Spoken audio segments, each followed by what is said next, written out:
Hello everyone, শ্রীমিস ওয়ার্ল্ডে সকলকে স্বাগত। বিষ্ণুপুর যাওয়ার পথে আমরা নেমেছিলাম এখানে জয়পুরে এই দোকানটির সামনে আমরা হোল্ড করেছিলাম। আর এইখানে দেখো এত সুন্দর পোড়ামাটির জিনিস বিক্রি হচ্ছে, বিভিন্ন ধরনের কাঠের জিনিস বিক্রি হচ্ছে। আর এই বোতলগুলো দেখো জল ঠান্ডা রাখতে সাহায্য করে, যেহেতু মাটির ওগুলো। আর দেখলেই যেন মন চায় যে সমস্ত কিছুই একটা একটা করে কিনে নিই।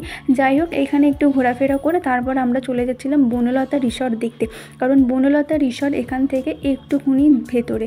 তো বনলতা রিসর্ট দেখতে দুজন মিলে আমরা চলে যাচ্ছিলাম, আমি আর আমার দিদি।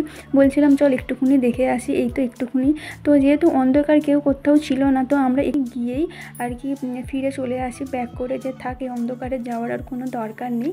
এই যে রাস্তাটা দেখতে পাচ্ছ, এখান থেকেই ভেতর দিকে একটু ঢুকে যেতে হবে। ওই যে লাল মতো আলো চলছে ওইখানটায়। যাই হোক, অন্ধকারে যাওয়ার সাহস। তারপর আমরা সকাল সকাল পৌঁছে গিয়েছিলাম রাজভবন রিসর্টে। এইখানে ঢুকেই দেখি বিভিন্ন ধরনের গোলাপ ফুল ফুটে আছে গাছে। এরপর ঢুকেই দেখতে পেলাম একটা সুন্দর দুর্গা মূর্তি, যেটা কাছ থেকে দেখতে খুবই সুন্দর লাগছিল। এই যে কাঁচের মধ্যে এরকম দুর্গা মূর্তি করা আছে। তারপর আমরা গার্ডেনের আরও ভেতরটা ঘুরে দেখলাম, এত সুন্দর গার্ডেনটা ভেতরে।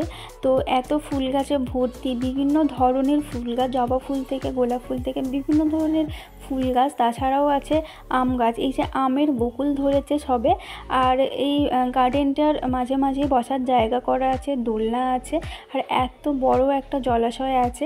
জলাশয়ের ওপারটা আমরা ঘুরে দেখতে পারিনি, বাট আমরা এপারটাই শুধু ঘুরে দেখেছি। এই যে বসার জায়গা করা আছে, দেখেই বোঝা যাচ্ছে যে রিসর্টটা অনেকটা বড় এলাকা নিয়ে তৈরি। আর আমাদের হাতে যেহেতু বেশি সময় ছিল না, তাই আমরা বেশি ভেতরে ঘুরতে পারিনি। ভেতরের দিকে গেলে হয়তো আরও নানান রকমের গাছ দেখতে পেতাম। সামনেটুকুই দেখলাম যে অনেক ধরনের ফুলের গাছ, ফলের গাছ আছে। আরও অনেক ধরনের বাহারি গাছ আছে, যেগুলোর হয়তো নাম জানি না। যাই হোক, আমরা সামনেটুকুই ঘুরতে পেরেছি। তারপরে আমরা একটু গাছের সাথে ছবি তুলে নিলাম। তো ছবি তোলা আমাদের কমপ্লিট হয়ে যাওয়ার পরে আমরা ওখান থেকে খাওয়া দাওয়া করে একটু ফ্রেশ হয়ে আমরা বেরিয়ে যাব বিষ্ণুপুরের বিভিন্ন মন্দিরগুলো দেখতে। তো এখানে যে দুর্গা মূর্তিটারও আমি ছবি তুলে নিয়েছি। এই জায়গাটা তো আমাদের ভীষণই ভালো লেগেছে। তোমাদের কেমন লাগলো জানো? এত সুন্দর মনোমুগ্ধকর পরিবেশে সময় কাটাতে কার না ভালো লাগে? আর বিকেলের পরিবেশটা তো আরও অনেক সুন্দর লাগবে। আমাদের এখানে ঘোরা তো কমপ্লিট, এবার আমরা বেরিয়ে যাচ্ছি আরও বিভিন্ন জায়গাগুলো ঘুরে দেখতে। তো এখানে দেখলাম বাঁশের প্যান্ডেল করা হচ্ছে, বিভিন্ন অনুষ্ঠানে হয়তো ভাড়া দেওয়া হয়। তো কেমন লাগলো জানিও, ভালো লাগলে অবশ্যই লাইক আর সাবস্ক্রাইব করতে ভুলো না। এরপর আমরা কোথায় কোথায় ঘুরলাম, কোথায় গেলাম, কি করলাম, সেগুলো আসছে পরের ভিডিওতে। ভালো লাগলে অবশ্যই লাইক করে দিও।